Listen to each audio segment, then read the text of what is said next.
The Roman Republic and the Italian Peninsula.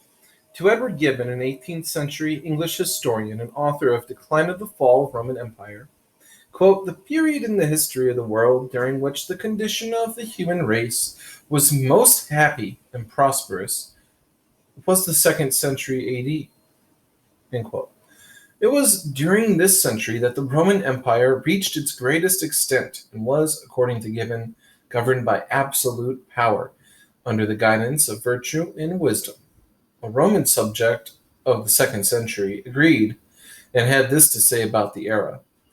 Quote, "The whole world keeps holiday. The age-long curse of war has been put aside. Mankind turns to enjoy happiness. Strife has been quieted, leaving only the competition of cities, each eager to be the most beautiful and most fair. Every city is full of gymnastic schools, fountains, and porticos, temples, shops, and schools of learning. The whole earth is decked with beauty like a garden." So that's a primary document from the time. There were those who would disagree. Some thought Roman rule was a mixed blessing at best, and others felt it was oppressive and tyrannical, a rule in which the Romans used their military power cruelly and unjustly. 20th century British historian Arnold Toynbee called the 2nd century AD a time of stalemate when the world, quote, "lay more or less passive under the pall," end quote, of Roman power. Writing in the 2nd century, the Italian historian Tacitus quoted the words of a British chieftain: "The Romans make a desert and call it peace." The Jews, whose country was destroyed by the Romans, would generally have agreed. A difference of opinion is a good point at which to begin the look at Roman history. In truth, military conquest did make Rome a world state. The boundaries of the empire expanded as the Roman armies scored victory after victory. Yet force alone was not enough to maintain a unified state. Skillful diplomacy, effective government, a flexible system of law, a widespread network of roads and commercial towns, all of these factors helped Rome bring together within one empire a great number of people of diverse background. For more than 200 years, from 27 BC to 180 AD, the Romans maintained the Pax Romana, or Roman peace, throughout the far-flung domain.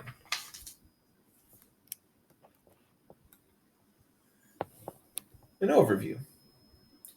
Between 2000 and 1000 BC, about the time that the Greek-speaking tribes were moving into their future homeland, another branch of Indo-Europeans moved south through the Alps into the Italian peninsula.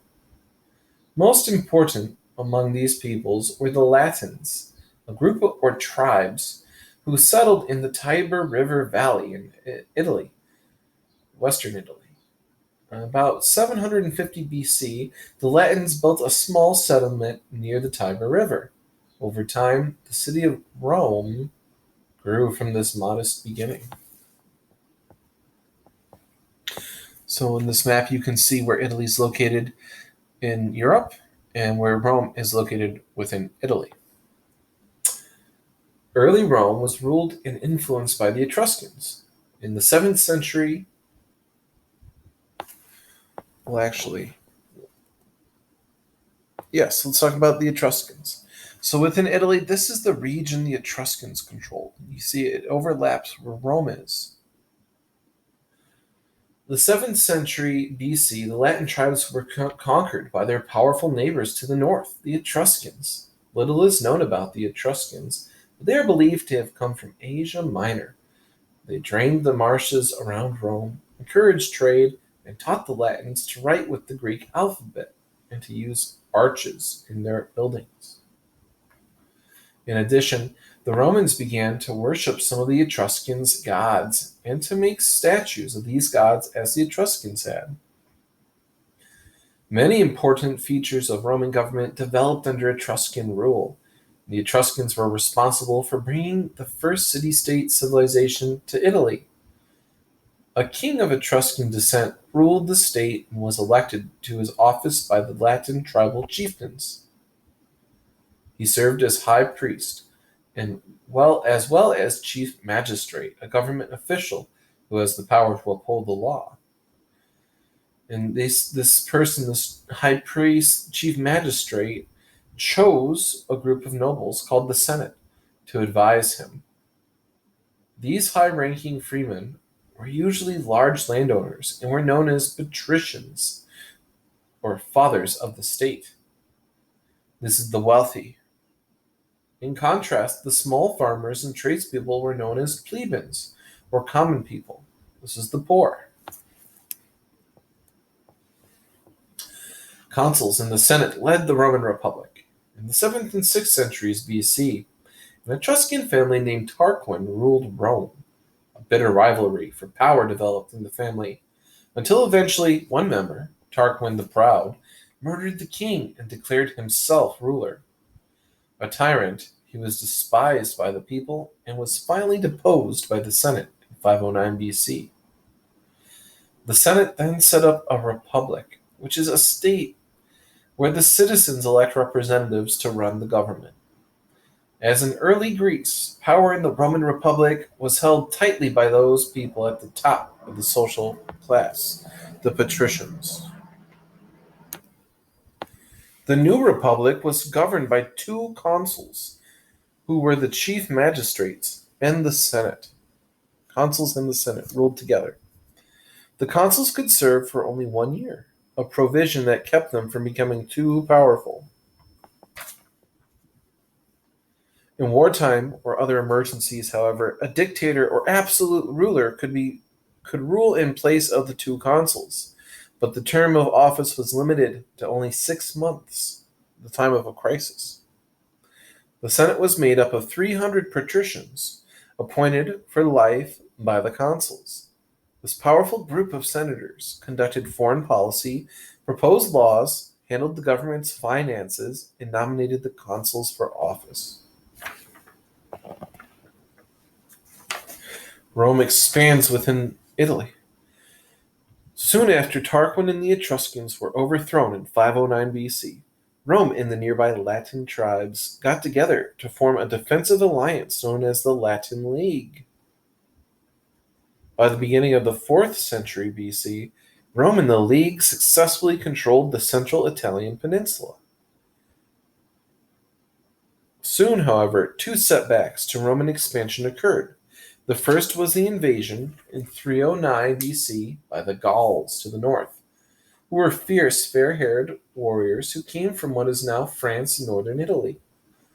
The Gauls destroyed the Roman army, almost burned Rome to the ground, and held a small group of Romans under siege for 7 months. Although the Gauls left after they were paid a huge ransom in gold, the damage to Roman prestige was serious. In the long run, however, the defeat served to strengthen the Romans by leading them to fortify their city and strengthen their army.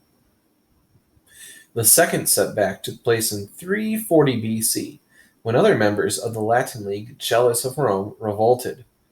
After 2 years of war, Rome defeated its former allies, dissolved the League, and forced each tribe to sign a separate treaty. The Romans then turned north and conquered the Etruscans, who were weak from repeated attacks by the Gauls. For protection against the Gauls, a defensive line on the Arno River was set up to stop future attacks. The only serious rivals to Roman rule left on the Italian peninsula were the Hellenistic Greeks in the southern Italy. Their city-states, first settled during the 700s BC, were flourishing centers of Greek culture. The Greeks steadily became alarmed at the growing power of Rome. To help stop the Roman expansion, they called upon Pyrrhus, a relative of Alexander the Great and an ambitious military leader from northern Greece.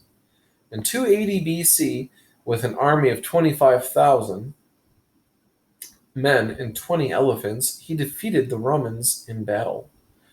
The war elephants, unknown in Italy at the time, crushed the enemy forces, much like tanks have done in modern battles to men. Pyrrhus then invited the former members of the Latin League to join forces with him against Rome. They refused. Stunned, he made a peace offer to a second successful attack. He made a peace offer to Rome, but it was rejected. So then he launched a second attack. And it was successful. But his losses were so great that he exclaimed, "Another such victory, and we are lost." To this day, a costly victory is known as a Pyrrhic victory. When a third battle failed to force the Romans to make peace, Pyrrhus returned to Greece. The Romans then quickly conquered the Greek lands on the Italian peninsula. By 270 BC, less than 250 years after the founding of the Republic, Rome was master of all of Italy.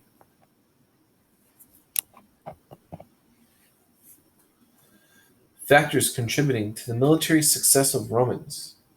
The Romans succeeded in both conquering and managing diverse peoples and territories because of four basic reasons.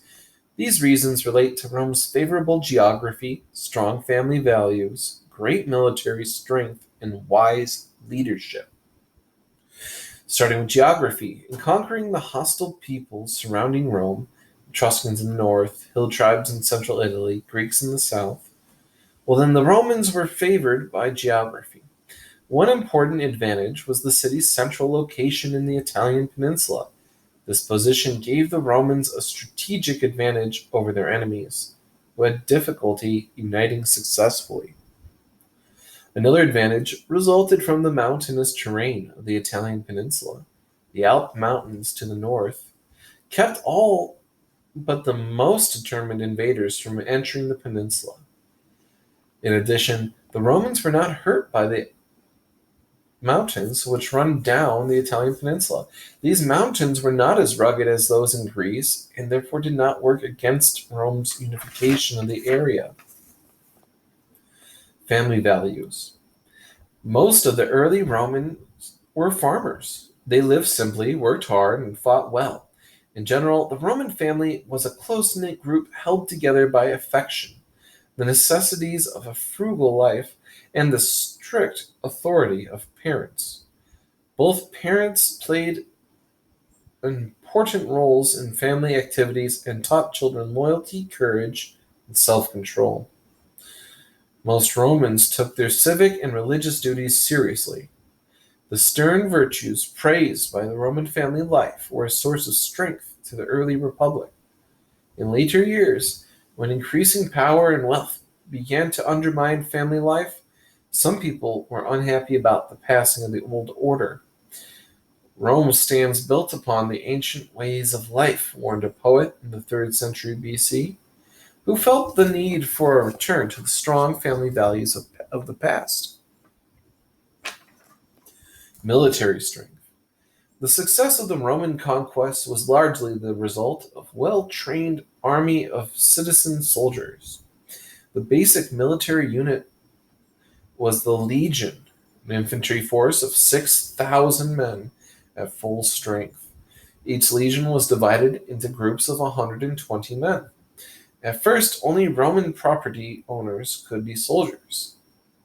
However, as Roman expands and the need for soldiers increased, conquered peoples were forced to supply troops from the army.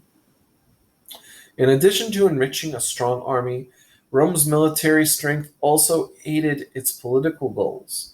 New military roads, such as the Appian Way, connected Rome to other cities on the Italian peninsula. These new roads, intended to speed the movement of troops, also opened up trade and communication among Italian cities, much like the highway system in modern America. Wise leadership. The Romans had great talents for organization. For example, they gave full privileges of Roman citizenship to some of their conquered peoples. This select group of conquered people could vote and hold political office in Rome. Others were given less important rights, such as the right to own property. In addition, Rome granted a large measure of independence to the people it conquered. They were free to run their own affairs, set up their own assemblies, and elect their own magistrates. Rome, however, controlled the administration of justice and handled city to city affairs. As a result, the Roman Republic maintained stability. Plebeians fought for equal rights within Rome. Soon after the founding of the Republic, the plebeians, the poor, began to demand a greater role in government. As Rome's territory expanded, its need for loyal and well-trained citizens grew. As a result, the plebeians, who made up the bulk of the army, were able to gain a greater voice and role in the government over time. Under pressure from dissatisfied plebeians, the Roman government allowed the plebeians to establish their own assembly. This assembly, called the Concilium Plebis, or Gathering of the Plebeians, was governed by the plebeian elected leaders called tribunes. Tribunes are elected leaders of plebeians. At first, this assembly lacked power and influence, but over time its power grew. In addition to dealing with plebeian concerns in their own assembly, the tribunes also sat in on Senate discussions. They could not take part in the debates or vote, but if they felt that the law was under discussion would not be in the plebeians' favor, they could cry out veto, which means I forbid.